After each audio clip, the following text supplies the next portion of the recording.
The first 5 years of my transition out of the military, I did not even realize just how jacked up things were for me. So I don't necessarily believe that people change just by time passing by. I think that change has to be intentional. I think that when you make the decision, when you commit to understanding that you're not where you want to be, and when you decide that you want more from life, when you decide that you want to see what else is out there, you want to see what's possible in life. You want to see if you can do more than what you're doing now. And you are unhappy with not necessarily your circumstances, not necessarily where you are at in life, but the way that you treat people, the way that you treat yourself, the way that you are as a human being, the characteristics, the flaws, the things about you. And I believe that when you are unhappy with that, you can make a decision to change, but it has to be intentional. It has to be by doing a very thorough analysis of your life and a self evaluation. The same way in the military, we did a 5 paragraph for it. And then after a mission, training, execution of anything in the military, we did an after action report. And then you realized what went well, what didn't go well, what could have gone better, and what can we do differently next time. And it starts with ownership. It starts with realizing that perhaps the way that you're living your life with your decisions, the way that you believe things are, the way that you're playing yourself off as possibly even the victim in the situation that you find yourself in, it's not helping you. So even though when we leave the military, initially we don't necessarily find what we're looking for. And maybe some of you did, and that's great. But for me, that didn't happen at all. And I went into law enforcement almost immediately, a year after. Thankfully, and I've talked about this in other episodes, my transition was coming home, moving in with my girlfriend at the time, and I couldn't get a job. I ended up selling sheets at a mall. And it was very demeaning. And eventually I found these two veterans that were able to put me on the right path, and they got me a job at a nonprofit working with veterans. And I was able to become the president of the Veterans Union at DePaul University. And I was able to apply for all these departments that I wanted to work for. But that took time. And I've come to realize that me going into law enforcement actually delayed my healing because I kept a lot of the attributes about the military that weren't serving me because they still served me as a law enforcement officer, as a cop. I've since been able to change a lot of who I am, and it's because I've been intentional about it. It's not just, oh, I am unhappy with where I'm at. I need to change my circumstances. Everything needs to change. The way that you wake up, the way that you see yourself, the way that you talk to yourself, what you believe about yourself. Because if you keep telling yourself that things will get better with time, time is linear, which means that nothing will change with time unless you actively do something about it. Unless you decide that you are going to make a change in your life. It starts with you. Everybody has heard the cliche that whatever change you want to see in the world, make it happen for you first. And it's true. It's true. Because whatever change you want to see in your life, it has to start with you making that change in yourself. If you keep thinking that the world hates you and you're bitter and you're angry and you don't fit into society and you don't fit in and all you want to do is just go back in, it's because of the things that you're doing or not doing. It's because you failed to acclimate to the new culture that you're in.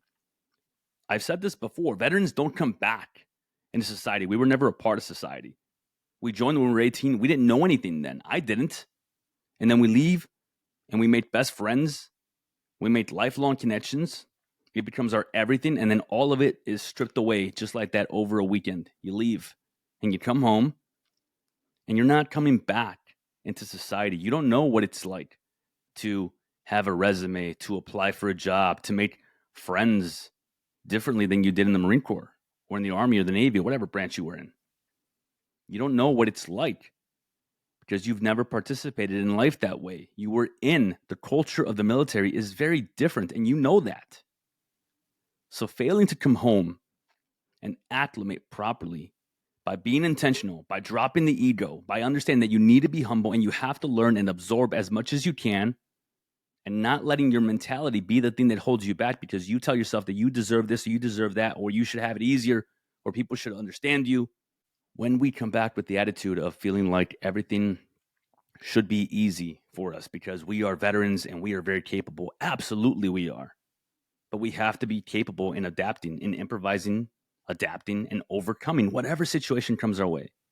It's not about coming home and things just being easy for us because we decided to get out. We decided that the military was no longer right for us. Now, whether you stayed for 4 years, 6 years, 10 years, or even 20 years, you're coming home. This is home. The military was not home. The military was a chapter of your life, and you have to leave it there. Take the friendships, the skills, the things you learned, take them with you. Don't forget those, but leave the negative baggage behind. The things that held you back, the things that you didn't like about being in the military, the things that you didn't like about yourself when you were in the military, leave them behind. They don't serve you. So in the first 5 years of me getting out, I didn't leave any of that behind. I kept it with me, and it negatively affected me. Before I knew it, I was drinking every night. I was 40 pounds overweight. I lost all my friends. I was doing great at work. Why? Well, because the negative attitude and the egotistical self and the cockiness, it served me. Because I was a very hard charger, if you will. But my personal life suffered. I went through a divorce because I married the first girl that showed me any love when I left the military. And it wasn't her fault. It was completely mine. Because I thought that this is what I have to do. And even though we weren't compatible in a lot of different ways, I felt like, well, this is what I have to do. I can't quit. I am a service member, a veteran. I don't quit. I don't fail. See, I related failing to not leaving a situation that shouldn't have even been in the first place. So I related that if I left the relationship that I was in, I was failing, instead of understanding that it wasn't for me. And it was my fault, not hers at all. See, I related me having to quit drinking as, oh, I don't have control over the alcohol that I consume. See, I related me having to quit smoking as, oh, I have a vice and I have to address it. I don't want to do that. None of it for me was about realizing that the issues that I have are mine because I've created them. Because I didn't take ownership over that, because I didn't think that that was possible for me. How is it that I could come back from Afghanistan, go to sniper school, become a scout sniper, lead a sniper team, become the chief scout as I was leaving the platoon, go into a private security job, which I did for a few months, and then come home to Chicago and feel like I was failing? It was just impossible for me to accept that because it didn't make any sense. It doesn't have to make sense. It's just what happens because you're coming into a culture that is very different from you. I personally believe that it's a lot like moving to a new country. You have to understand the new language. You have to understand the customs and courtesies. You have to understand that people are different. People are going to see you differently. And unless you can fit in by truly leveraging the skills of adaptability that you have, that you brought with you, what do you think is going to happen? It's going to be very hard to make the adjustments that you need to make. After the first 5 years, I started doing a lot of self-reflection. I started realizing that I have issues. I started realizing that if I want to change my circumstances, I need to change the way that I live my life on a day-to-day basis. If I want to really live the life that I thought I was going to live and be successful and open up my own business and get fit and quit the drinking every night and quit the smoking and quit the pushing people away in my life that I loved, it started with me. It started with therapy. It started with self-reflection. It started with journaling. It started with reading a book and actually digesting the information in it, not jumping from topic to topic to topic, from YouTube to YouTube to YouTube. Alex Hormozi calls that mental masturbation. And I agree with him, because when all you do is consume all this self-help stuff without applying any of it, You're giving your mind this stimulation of thinking that you're doing something when you're not. I believe that when we watch sports all the time, we feel like we're doing something. We're not. I believe that when we watch other people be successful and we watch all these motivational videos without doing anything, our mind can trick us into thinking that, well, at least I'm watching motivational stuff. At least I am watching people do stuff. You have to be the one that takes action. You have to read the book chapter by chapter, consume it, and then take action on it. And as I did that, a lot changed for me. I realized that not only was I unhappy, but I stopped chasing happiness. I stopped caring what people thought about me. I stopped paying attention to that voice in my head that kept bringing me down. I became so determined, so relentless in my pursuit of not happiness, but success, that I knew that was inevitable. I knew that it was inevitable. I knew that it was going to happen. Why? Well, because I had this optimal delusion. And it's not delusion if you're taking action on it, but you start with delusion. You start with doing the things that you think someone would do in the position that you want to be in. And then you're doing the thing. It's not about faking the funk. It's not about fake it till you make it. It's about when you start to take action, when you wake up early and you start going to the gym, there's no imposter syndrome because you're doing the thing that you want to do. And you have to do a self-reflection. You have to do a self-assessment. Am I showing up for myself the way that I want to? Am I living the life that I told myself I'd live? And if the answer is no, then you have to take fucking action. You have to stop and think about things and really realize, am I the creator of my misery? Am I the reason why I am unhappy? Am I the one that's pushing everybody away from me? Because no one's going to tell you yes. It's going to be you. You don't have anyone watching you 24/7 saying, hey, cut the shit. In the military, you had that team leader, that platoon sergeant, even the first sergeant. They looked out for you. They made sure that you were squared away. And you get out, and for the first year, you push away, right? You don't want anything to do with the military. Maybe you show up to a couple VFW meetings. Maybe you meet up with a few veterans, but you love the perceived liberty that you have. I don't believe it's perceived liberty. I believe that what it is, it's actually organized chaos. Meaning that for a while you're organized and you still have some of the good traits, but then you start to let them fade away. You stop working out. You stop waking up early.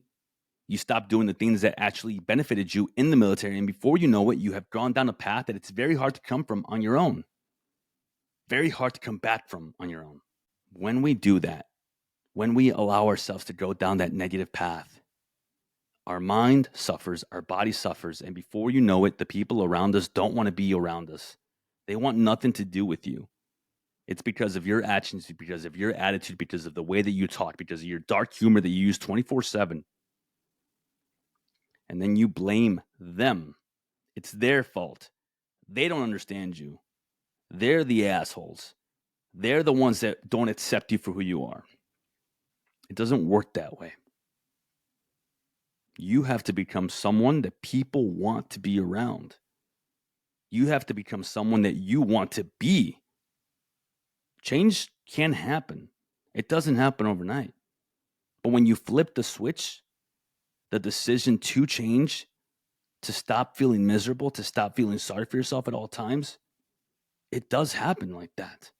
And when we make that decision, that we tell ourselves, I am done being the freaking victim of my story and I will be the victor. You can create anything in your life that you want. So that first year, like I said, you push away.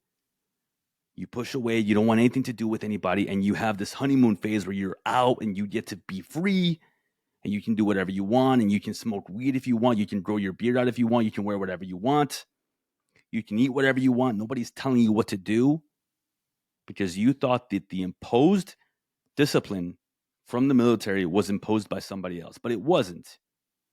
It was you. You decided to join. You raised your right hand. You decided to stay in and do the deployments because it was what you decided to do. It's what you wanted. Most of us joined the military because we fell in love with the idea of being a part of something larger than ourselves. For me, it was the Marine Corps commercial with the dragon and the sword, right? Everybody wants to be the hero when they're young. Everybody wants the glory. And then you get in, and it's not that glorious, at least not most of the time. And you have beautiful moments where you actually experience something amazing in the military, but it's not all the time. And then you become desensitized because you have to in the military. But when you get out, you have to break that cycle. You have to become a human being again. You have to have heart. You have to have compassion.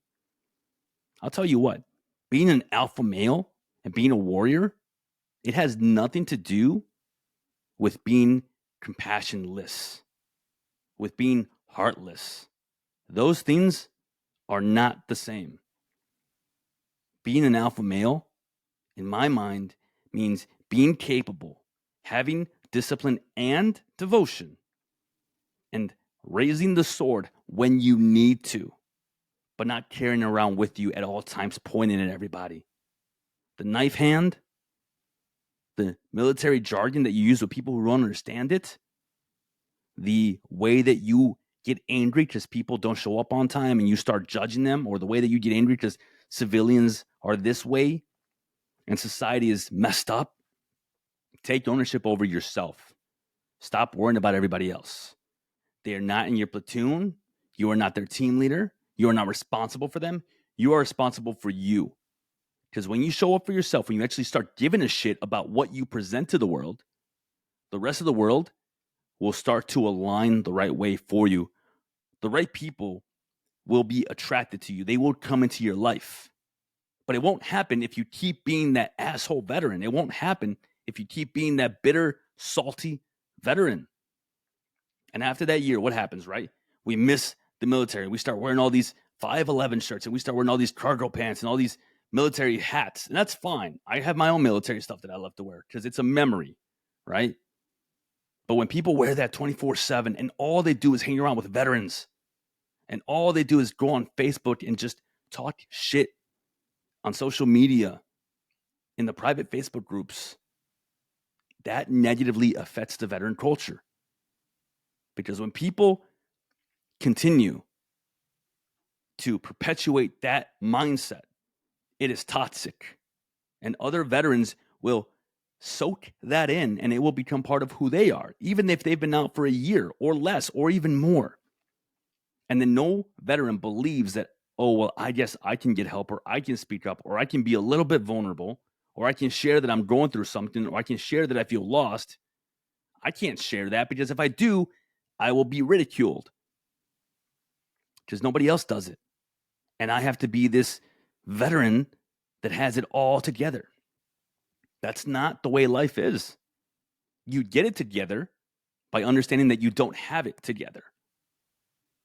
You can put pieces together and start building your life brick by taking the daily actions, by changing the way that you talk to yourself, by getting up, getting out of bed with intention, throwing the shoes on, going for a run, working out, eating the right foods, sleeping the right way, being around the right people, not talking negatively to yourself. And before you know it, you will become the best version of yourself. And by the way, that best version of yourself will continue to change. You are always chasing it because you should always be evolving. The journey is never ending.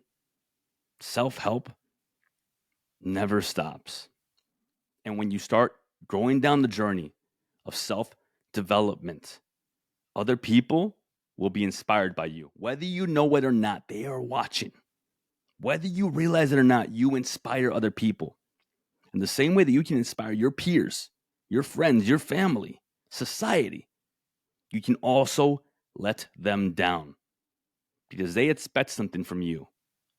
You went to war or you were in the military. You did something that a lot of people wish they would have done, and a lot of them didn't. So you come home and they expect you to be this way. And it's not about living up to their standards. No, it's about the fact that they have admiration for you. They appreciate your service because they didn't do it. And when you treat them with disrespect because you think you can talk to them the way they used to talk to the boys back in the freaking barracks, they're going to start to lose some of that respect for you. And before you know it, like I said, they don't want to be around you.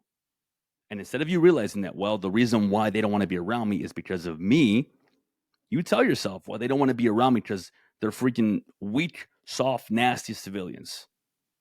And you reason it in your mind, so therefore you don't have to take ownership over it. But when you take ownership over it, when you realize, like, okay, I'm not the person that people want to be around. It's me. What can I change? What can I do? What has to happen for me to become a better version of myself and be on that journey? You can start taking action.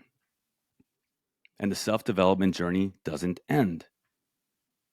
So if you've been out and your first 5 years have not been what they should have been, in your opinion, that means that if you take ownership today, your next 5 years can be that much better.